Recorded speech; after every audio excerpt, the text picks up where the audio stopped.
I got 99 marks in my business studies exam और मेरा जो 1 मार्क गया था वो इस वजह से नहीं गया था कि मैंने क्वेश्चन अटेम्प्ट नहीं किया था या फिर मुझे आंसर नहीं आ रहा था, मैं आंसर भूल गई थी। It was just because of one silly mistake जो बहुत लोग एग्जाम में करते हैं। मोस्टली हम पेपर दे के आ जाते हैं, हमको लगता है हमने सब सही किया, बट हमको मार्क्स नहीं मिलता। तो वो जो मार्क्स हमारे कटते हैं वो इन्हीं मिस्टेक्स की वजह से कटते हैं।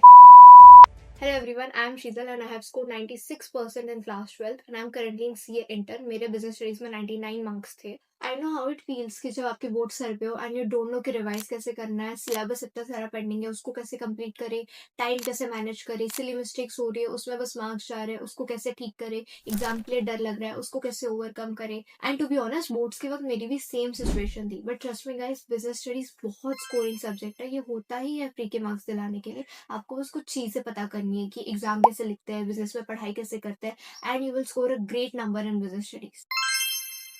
बिजनेस स्टडीज में मोस्टली जो सबसे हार्ड जाता है बच्चों को, that is case study solve करना। केस स्टडी में क्या होता है ना, हमको लगता है कि इसके दो आंसर हो सकते हैं। फॉर एग्जांपल अगर एक केस स्टडी है तो हमको लगेगा कि इसका answer unity of command and unity of direction दोनों में से कुछ भी हो सकता है, तो हम कंफ्यूज हो जाते हैं कि इसका आंसर क्या है। And to tackle this thing you should read NCERT at least once. Like business studies में सबसे इंपॉर्टेंट चीज जो होती है वो होती है एनसीईआरटी, क्योंकि सारे कीवर्ड सब कुछ जो होता है ना वो एनसीईआरटी से उठ के एज इट इज आता है बिजनेस के पेपर में। तो जिस बच्चे ने एनसीईआरटी पढ़ी होती है ना उसको बहुत अच्छे से केस स्टडीज फिगर आउट हो जाती है। आप अगर एनसीईआरटी पढ़ोगे ना तो आपको श्योरिटी मिल जाएगी कि हाँ मैंने ये लाइन एनसीईआरटी में पढ़ी थी एंड ये केस स्टडी में है तो इसका आंसर यही होगा। एंड ट्रस्ट मी गाइस, एक बार अगर आपको एग्जाम में श्योरिटी मिल गई ना तो आपको बहुत अच्छा कॉन्फिडेंस मिलता है और उस वजह से आप पेपर बहुत अच्छे से लिखते हो।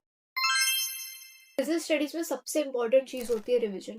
ट्रस्ट मी गाइस, ये इकलौता ऐसा सब्जेक्ट है जो आप कम टाइम पढ़ के भी ज्यादा मार्क्स स्कोर कर सकते हो। व्हाट आई डिड वाज कि मैंने बिजनेस स्टडीज की बुक 5 से 6 बार पढ़ रखी थी और एग्जाम के सुबह भी मैं दोनों बुक्स पढ़ के गई थी। तो what you have to do is कि आपको एटलीस्ट 3 बार तो भी बिजनेस स्टडीज की बुक पढ़नी है। पूरी पूरी बुक आपको पढ़नी है। पहली रीडिंग में आप क्या करेंगे, आप उसको धीरे धीरे पढ़ेंगे एंड अच्छे से अंडरस्टैंड करेंगे, हर एक कॉन्सेप्ट को समझेंगे कि इसमें क्या है इसमें क्या है। देन सेकेंड रीडिंग में आप उसके कीवर्ड्स एंड फ्लो को समझेंगे कि सपोज अगर स्टाफिंग है तो सबसे पहले हमको स्टाफिंग के फीचर्स मिल रहा है, फिर उसकी प्रोसेस मिल रही है एंड उसके advantages what ever that is. And next thing is कि आप जब थर्ड रीडिंग लगा रहे हो तो आपको उस टाइम पे बस कीवर्ड्स ही पढ़ने हैं। लाइक जो मेन मेन कीवर्ड्स होते हैं जिसको आप हेडिंग्स भी बोलते हो, कि सपोज कुछ है इंपॉर्टेंस है तो आप इंपॉर्टेंस के फर्स्ट वर्ड्स पढ़ लो, जैसे परवेसिव है वगैरह वगैरह। एंड ट्रस्ट मी गाइस, अगर आपके पास टाइम कम है तो ये 3 रिवीजन आपके लिए बहुत ज्यादा सफिशिएंट और हेल्पफुल हो जाएंगे। आप इसकी वजह से बहुत अच्छा स्कोर कर पाओगे।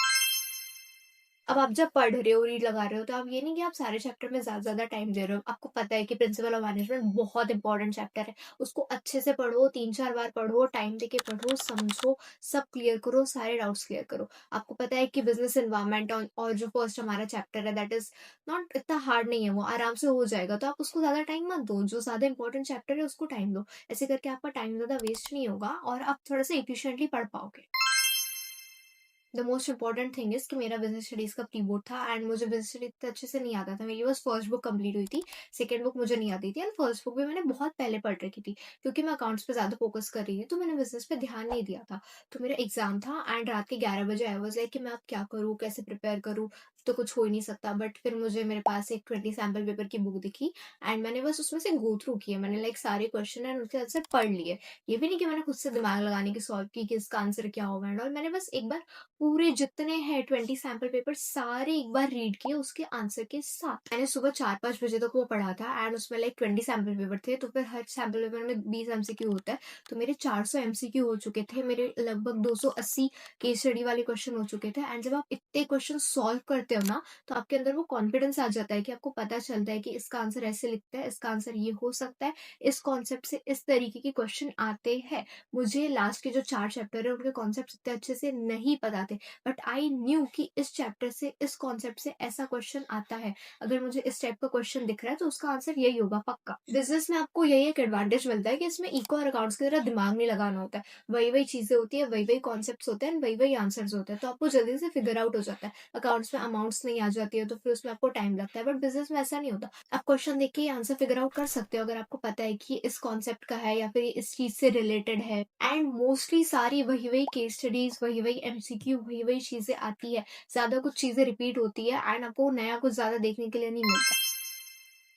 अगर केस स्टडी पढ़ रहे हो ना, तो मेक श्योर कि आप केस स्टडी की लास्ट लाइन सबसे पहले पढ़ो। आपको पता होना चाहिए कि क्वेश्चन मांग क्या रहा है, उसकी रिक्वायरमेंट क्या है। फॉर एग्जाम्पल, अगर वो कौन से प्रिंसिपल्स यूज हुए ये मांग रहा है, तो फिर आप पहले पूरा क्वेश्चन पढ़ लोगे, फिर वो लाइन पढ़ोगे, फिर ऊपर जाके वापस वो प्रिंसिपल ढूंढने जाओगे। इसमें बहुत टाइम निकल जाएगा। इसलिए सबसे पहले आप नीचे जाके उसकी रिक्वायरमेंट पढ़ो कि मांग क्या रहा है, फिर क्वेश्चन पढ़ते पढ़ते उसमें ढूंढ लेना। इससे आपका टाइम बहुत बचता है और आपको 2-3 बार क्वेश्चन रीड करने की जरूरत नहीं पड़ती है, एक बार में आपको आंसर मिल जाता है।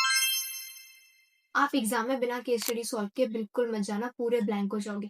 मेक श्योर कि आप एग्जाम में जाने से पहले सैम्पल पेपर्स, क्वेश्चन पेपर्स या फिर केस स्टडीज वाले क्वेश्चंस सॉल्व कर रहे हो, क्योंकि उससे आपको आइडिया लग जाता है कि क्वेश्चन किस टाइप के आते हैं एंड कैसे आते हैं। अदरवाइज आप पेपर में पूरे ब्लैंक हो जाओगे और आपको कुछ नहीं समझेगा। आपको एग्जाम में ना सारे आंसर सेम लगते हैं और आपको लगता है कि इस केस स्टडीज के तो बहुत सारे आंसर निकल सकते हैं। तो इसलिए आपको केस स्टडीज सॉल्व करके जानी है। सब लोग एमसीक्यू को बहुत ग्रांटेड लेते हैं और एमसीक्यू की बिल्कुल तैयारी नहीं करते हैं, but trust me guys, business studies में एमसीक्यू आपको बहुत अच्छे मार्क्स देता है। ये आपके लिए बहुत अच्छी अपॉर्चुनिटी है मार्क्स लेने की, जस्ट बिकॉज कॉन्सेप्ट आपके सारे वही वही आते हैं एमसीक्यू में। अगर आपका एक चैप्टर है, ठीक है, आप एक चैप्टर के 40 एमसीक्यू सॉल्व कर लो एंड एग्जाम में आपको उसमें से सिमिलर एमसीक्यू देखने के लिए मिल जाएंगे 100%। आपको ज्यादा टाइम नहीं लगेगा, लाइक 1 मिनट में आपके 2-3 एमसीक्यू सॉल्व हो जाते हैं आराम से। बिजनेस स्टडीज है, अकाउंट्स नहीं है कि आपको बैठ के सॉल्व करना है, आपको बस रीड करना है। हर एक चैप्टर के एटलीस्ट 40 एमसीक्यू तो प्रैक्टिस कर ही लो, आपका ज्यादा टाइम नहीं जाएगा, मोस्टली ज्यादा से ज्यादा आपका एक दिन जाएगा। एंड आप इतना तो दे ही सकते हो बिजनेस स्टडीज के लिए, अभी भी टाइम है पेपर के लिए।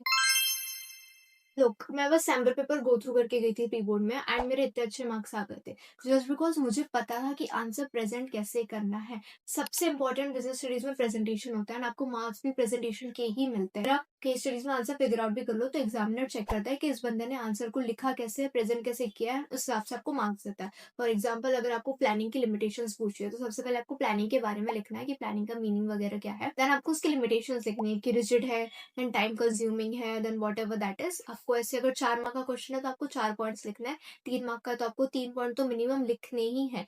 एंड देन लास्ट में एक कंक्लूजन लाइन लिखनी है कि these are the limitations of planning. आप ये जो कीवर्ड्स लिखते हो ना स्टार्टिंग में कि टाइम कंज्यूमिंग है या फिर रिजिड है, आपको इसके मार्क्स देता है एग्जामिनर। आप बस इसको लिख दो एंड देन एरो बना के सामने उसको लिख दो कि planning is very time consuming because that.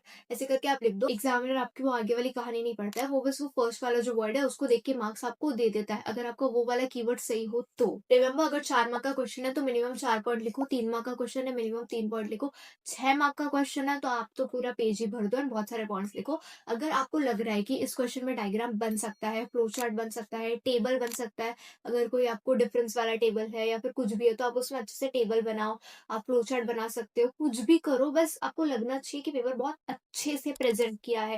Like आप ड्राइंग्स बनाओ, कलाकारी दिखाओ, अगर आपके पास टाइम है तो। अदरवाइज आप नॉर्मली पेपर कर सकते हो, बट ये चीजें हैं जो आपको एक्स्ट्रा ऑर्डिनरी बनाती है एंड आपके पेपर को बहुत ज्यादा प्रेजेंटेबल बनाती है। तो मेक श्योर अगर आपके पास टाइम है तो फिर आप थोड़े से डायग्राम एंड फ्लो चार्ट्स वगैरह बना रहे हो आज समय।